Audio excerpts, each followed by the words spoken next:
The Last Jedi is finally out in cinemas. The film was certainly bold and took a lot of risks, but they largely paid off. While it was a lot to take in, there was likely a lot of information in the background that you didn't have time to register. Thankfully, we got you covered. We'll take a look at all the little details you might have missed in the movie. Seeing as this is Star Wars related, there will be some spoiler talk in here, so you have been warned. Before we count them down, be sure to click on the subscribe button for more awesome videos like this one every single day. Also, can you guess the film based off of these emoji? Stay tuned at the end for the answer. Even you, Master of the Knights of Ren, have never faced such a test. Snoke's Ring. When Rogue One came out, many fans were left wondering if they'd ever get to see Vader's sweet castle ever again in the sequel trilogy. It felt like it would have been a natural hideout for Snoke and Kylo Ren, but expectations were shattered with this film. But that doesn't mean the castle wasn't in the movie. On the contrary, there was something that tied into the old Sith hideout. You just likely didn't know it, or for that matter, see it. The connection in question actually comes from Snoke's ring. Now, you may not be looking at his hands while he's busy being all creepy and evil, but on his finger is a black ring. As it turns out, this ring isn't some kyber crystal or force gem as some fans have theorized, but a piece of the cave wall from beneath Vader's castle. While the revelation doesn't give us any cool scenes with it, it does tell us that Snoke was privy to the whereabouts of Vader's inner circle and knew where to go to find it. More importantly, he obviously regarded the Sith Lord in high standing if he carried a memento of his fortress on his hand. This is a ship that made the Kessel Run in 14 parsecs. 12! 14.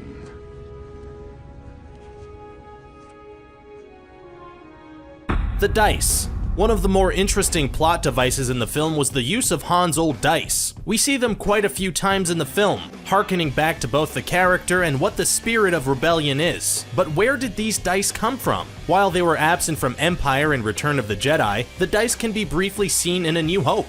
Han has the pair hanging from the top of the cockpit in the Falcon, not unlike what we would use in our own cars. In The Force Awakens, a scene was filmed but ultimately cut where we see Han put them back into place when he has his moment alone in the Falcon. This scene can be watched in the documentary that's included with The Force Awakens Blu-ray. It's a reminder of Han's older days of a smuggler, when working with shady people and gambling was part of who he was. What do you think the odds are we see them again in Solo: A Star Wars Story? We'd say pretty high. Maybe they were a gift given to him by his former mentor, who will be played by Woody Harrelson. You will remove these restraints and leave this cell with the door open. I will remove these restraints and leave the cell with the door open. And you'll drop your weapon? And I'll drop my weapon.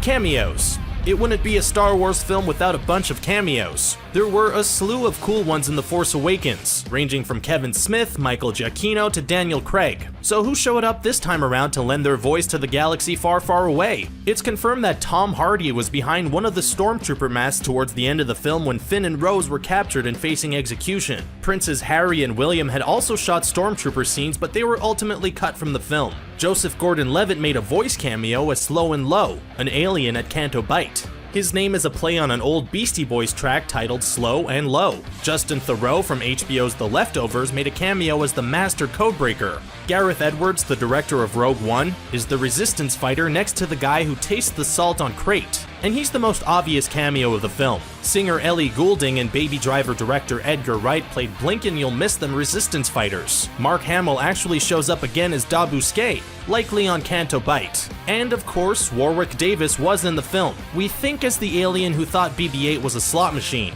That place is strong with the dark side of the Force, and you must go.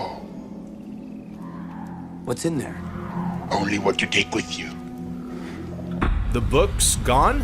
In the middle of the film, Luke takes it upon himself to destroy the Jedi once and for all. To do this, he decides he must destroy its history and foundation. It's here that Yoda makes his return to the big screen. Yoda, being all-powerful, likely already knew the outcome of events and destroyed the tree that housed the books. You have to be pretty powerful if you can influence the Force from beyond the grave. Luke, thinking that this was a done deal and that there's no going back, accepts the reality of the situation. Only, it wasn't the reality. While Finn was getting a blanket for Rose at the end of the movie, we see him rummaging through the drawers. In one, the texts are stashed away, stolen by Rey before she left Luke. With the film heavily implying that Rey will now become a teacher to a next generation, these texts will certainly serve her well. Maybe the next time we see Rey in Episode 9, she'll be a fully fledged Jedi Master, with a group of new Jedi Padawan under her wing.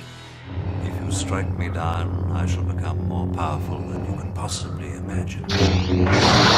Luke's final showdown telegraphed. At the film's climax, Luke Skywalker himself returns to the Resistance. He has a moment with Leia before going out to confront his nephew, Ben Solo. Luke looks drastically different here than in previous shots of the film.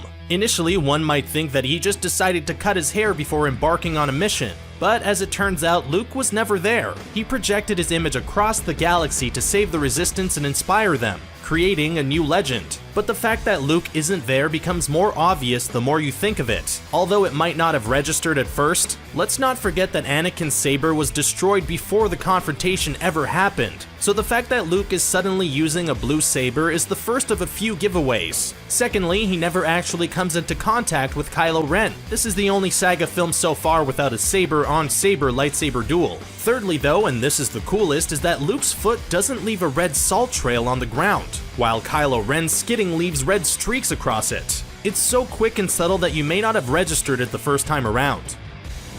What is that? I'd like to keep this compass, if you don't mind. My mission is to destroy this place. Why would I let you do that? Because I asked. Trinkets and memorabilia. On Ahch-To, the planet where the island is found, we get to see that Luke has actually been safeguarding the old Jedi texts in his little hideaway. One such item actually calls back to the recent polarizing video game Battlefront 2. In that game's story mode, we get a chapter where we play as none other than Luke Skywalker. In it, he embarks on a mission to destroy the Emperor's observatory on Pilio, but holds on to a compass that he found there. If you look closely, you'll see that Luke still has this trinket in his possession. What does it do? We're not sure yet. Another item you may have not noticed was the red lightsaber crystal. Your first thoughts may be that it was his father's, but thanks to the visual dictionary, we actually know that it was from a Jedi Crusader from way back in the day. In terms of canon, Jedi Crusaders is a new term and we can't wait to learn more about them, especially if it ties into the old expanded universe and its characters. This is Admiral Radish of the Rebel Alliance.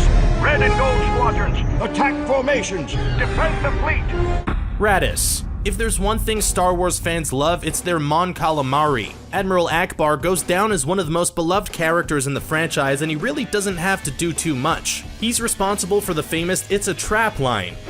It's a trap! And he's featured in both The Last Jedi and The Force Awakens. But another Mon Calamari presence can be felt in the film. In Rogue One, we met Radish, the take-no-crap-from-no-one admiral who led the rebellion at Scarif. Inspired in part by Winston Churchill, he was a tough as nails, ready to throw down leader and is seriously awesome. His aggressive nature didn't sit so well with some members of the rebellion, including Ackbar, but nonetheless his legacy is well known to many as he got things done in the end. As a sign of respect for his fallen comrade, Ackbar decided to name one of the last cruisers to be manufactured after Radish. So even though the ship's name isn't directly referenced in the film, it's nice to see the anthology film's history referenced in a way in the saga films. Which awesome admiral do you prefer more, Ackbar or Radish? Let us know in the comments. I got a bad feeling about this. Oh no. I know what. I have a bad feeling about this. When it comes to Star Wars, fans expect certain things to happen in the film. One such thing that always happens in these films is the repeated line, "I have a bad feeling about this." I got a bad feeling about this. Since then, it's appeared in every single movie. I have a bad feeling about this. I have a bad feeling about this. I have a really bad feeling about this. I've got a bad feeling about this. Oh, I have a bad feeling about this. Even Rogue One had K2 say it. I've got a bad feeling about it. Quiet. What? Well, almost. He was cut off, but it was pretty much all there. But fans were quick to notice that the famous line was absent from The Last Jedi. Or was it? As it turns out, writer-director Rian Johnson did put the line in the movie and he confirmed it to the masses. So where was the line? Although there's no confirmation as of yet, fans think that it likely came from BB-8 early on in the film during Poe's assault against the First Order.